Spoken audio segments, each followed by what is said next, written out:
Team Mexico is all ready to go for the 2023 World Baseball Classic, the best group of 30 players Mexico has ever fielded at a WBC. Expectations going into this tournament have never been higher. Mexico has always been a middle-of-the-pack team in the WBC. Maybe they get past the first round, maybe they don't. Not a team you'd pick to make it to the championship round, but you could count on them to never finish at the bottom. This year's team might finally be the one to take them to the next level. In the first WBC in 2006, they were part of a three-way tie in their first-round pool with Canada and USA, and they advanced to the second round, where they beat USA but lost to Japan and Korea, and did not advance. In 2009, they got to host the first-round pool at home in Mexico City, had a real up-and-down performance, lost by 10 to Australia, beat South Africa by 11, beat Australia by 15, lost to Cuba by 12. They finished second behind Cuba and made it to the second round. After two consecutive losses to Korea and Cuba, they were eliminated. In 2013, they scored a big win over USA but lost to Italy and Canada and were sent home after one round.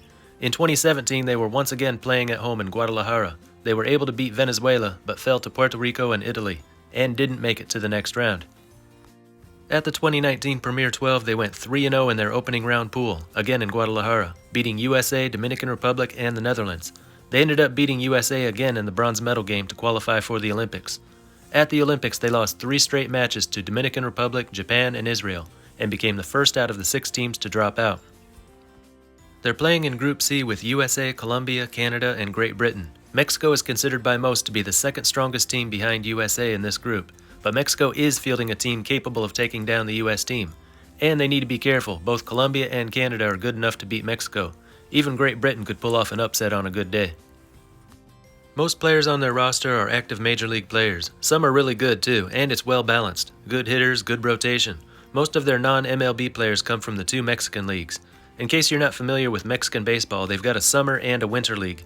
The summer league, the LMB, has 18 ball clubs and is about on par with AA. It's a hitters league where the high altitudes cause the ball to travel far. So a 4.50 ERA is actually not that bad in the summer league. In the Winter League, the LMP, there are only 10 ball clubs, so only the top half of the players in Mexico are used. Therefore, it's a higher level of play. And it's not a hitters league. Numbers are comparable to those in MLB. Most of the time, I'll just give the LMP numbers since it's the highest level one, and it's more recent. Their season just ended last month. Rotation is led by Julio Urias, the 2022 National League leader in ERA at 216 and ERA plus at 194. WHIP was 960. 166 Ks in 175 innings, came in third for the Cy Young, probably the best starting pitcher to ever represent Mexico at a WBC. Angels lefty Patrick Sandoval made 27 starts last year, 151 strikeouts in 148 innings, ERA 291, WHIP 1339. Taijuan Walker, in 29 games with the Mets last year, had an ERA of 349, WHIP 1195. Jose Urquidy, another good starter, had his first full season with the Astros last year, recording a 3.94 ERA and 11.68 WHIP in 28 starts, 164 innings. That's a pretty good rotation, as good as any in the tournament. If any of those guys get into trouble in the early innings, there are a few other starting pitchers who could come in and do some long relief. After that, they've got some strong arms from the bullpen that can come in for an inning or two and get the outs they need. Javier Assad could be used as a starting pitcher. The 25-year-old right-hander made 8 starts and 1 relief appearance in his debut season with the Cubs in 2022. 37 2/3 innings, ERA 3.11, WHIP 14.60. Luis Cessa is the Cincinnati Reds pitcher. Could be used as a starter, but more effective out of the bullpen. In 2021, he had a 2.51 ERA in 53 games, all in relief. In 2022, they tried him out as a starter. 10 starts, 36 times in relief, 80 2/3 innings, ERA 4.57, WHIP 12.89. Adrian Martinez could be used as a starter, but will probably come out of the bullpen. Last year he made 12 starts in his rookie season for the Oakland A's, but in 57 innings had an ERA of 6.24. Wilmer Rios is another starting pitcher on the roster. He's pitched in the Mexican leagues in all 9 years of his professional career. This winter in the LMP, 13 starts, 83 innings, ERA 1.84, WHIP 9.40, LMP's second best WHIP and third best ERA. 25-year-old Giovanni Gallegos has been a dependable arm for the Cardinals the last 4 years. In 2022, he posted a 3.05 ERA and 1.07 WHIP in 59 innings. Jojo Romero, a 26-year-old lefty, tossed 16 2/3 innings last season, 17 strikeouts, ERA 4.96. But he was better than it sounds. He started the season in Philly where he gave up 3 runs in 2 innings. Then in St. Louis had a 3.77 ERA in 14 1/3 innings. Jesus Cruz, now with the Phillies, appeared 7 times for the Braves with an ERA of 6.23. Not too impressive at AAA either. 28 games, ERA of 4.23. He is coming off a good winter though. 19 2/3 innings, ERA 1.37 in the LMP. 33-year-old Jake Sanchez has never appeared at the major league level, but he could be ready to make a late debut. He's been pitching in Mexico the last 5 years and has been one of the best relievers in the Winter League. This winter, he had a 1.37 ERA and 7.63 WHIP in 20 games, 19 2/3 innings. His performance did not go unnoticed, and he was signed by the Padres just a couple weeks ago. Gerardo Reyes only tossed 2 innings for the Angels last year. At AAA Salt Lake, he appeared in 46 games, 58 strikeouts in 45 innings, ERA 3.74, WHIP a little high at 14.89. Cesar Vargas only played 1 season at the major league level. That was back in 2016 with the Padres. Spent last season in NPB with the Oryx Buffaloes, but it didn't go so well. In 8 games, 13 2/3 innings, he had an ERA of 6.59. He had a good winter in Mexico though. 14 games, 17 2/3 innings, ERA 1.02.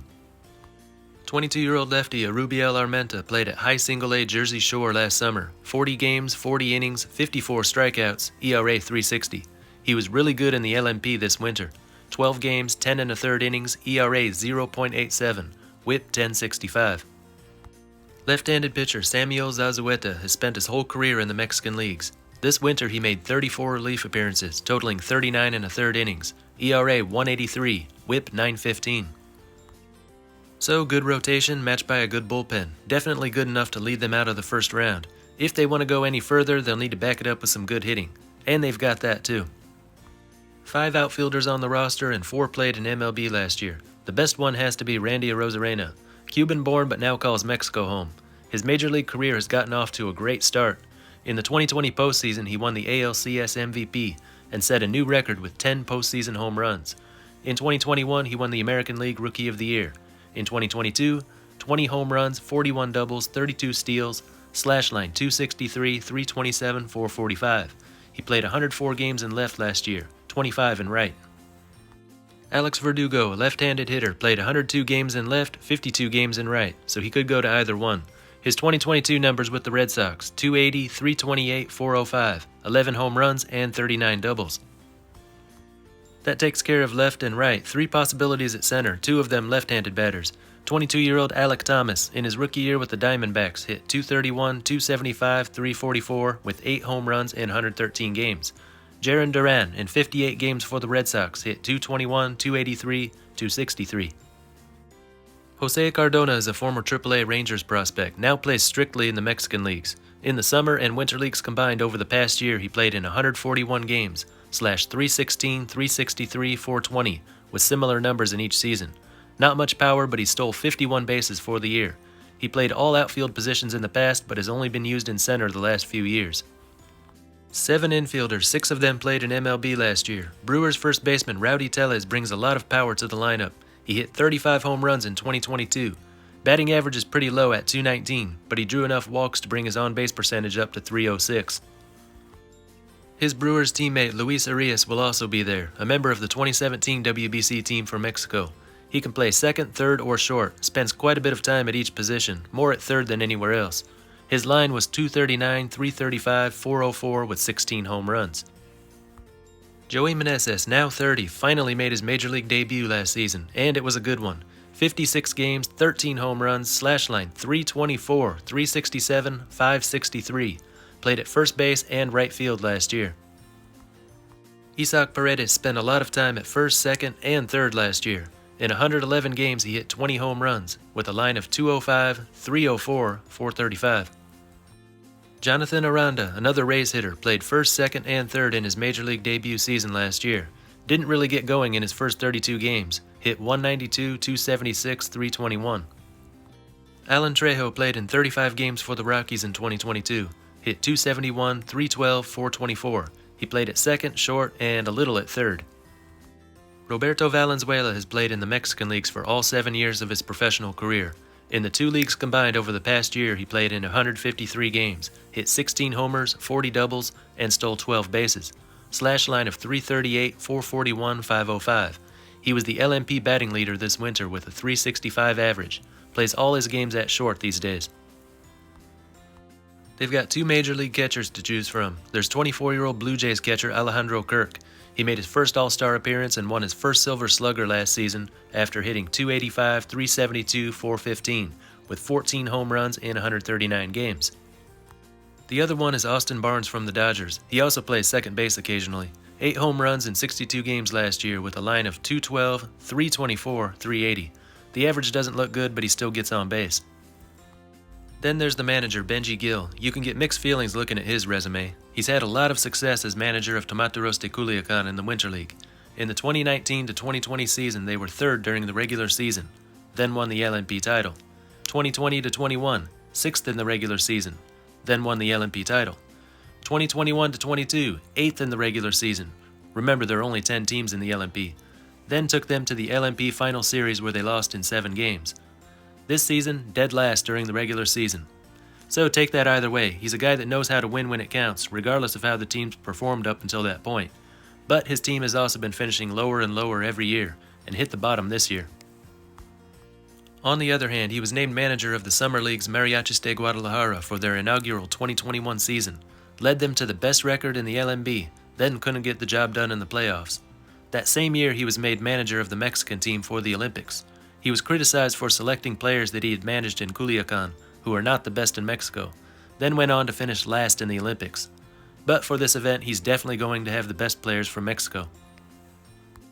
So how is Mexico going to do? Looking at Pool C, they are the second most talented team and not too far behind USA for talent. An upset over USA and an undefeated march through the first round is a realistic goal for them. I'd put their chances of winning Pool C at 40%. Chance of advancing at 60%. They should be favored to do so, but Colombia and Canada are perfectly capable of knocking Mexico out. In the second and final rounds, I say 20%, which is a higher chance than I would have given them for any previous WBC. Starting pitchers will become more important in the later rounds, and their rotation compares well with that of the Dominican Republic and USA. Looks to be better than Puerto Rico's rotation right now. Their bullpen's not bad, but it lacks the depth that the other contenders for the WBC title have. And their hitting is good, but not so good that you can count on them to light up the scoreboard to make up for bad pitching. Not in the later rounds for sure. In the first round, they're balanced enough to where they can outperform most other teams and make it to the second round. But beyond pool play, they'll need to get the absolute most from their starting pitchers if they're going to win this thing. Anyway, that's just what I think. Let me know what you think down in the comments. That's all for this one. Until next time, this is Baseball International. See ya.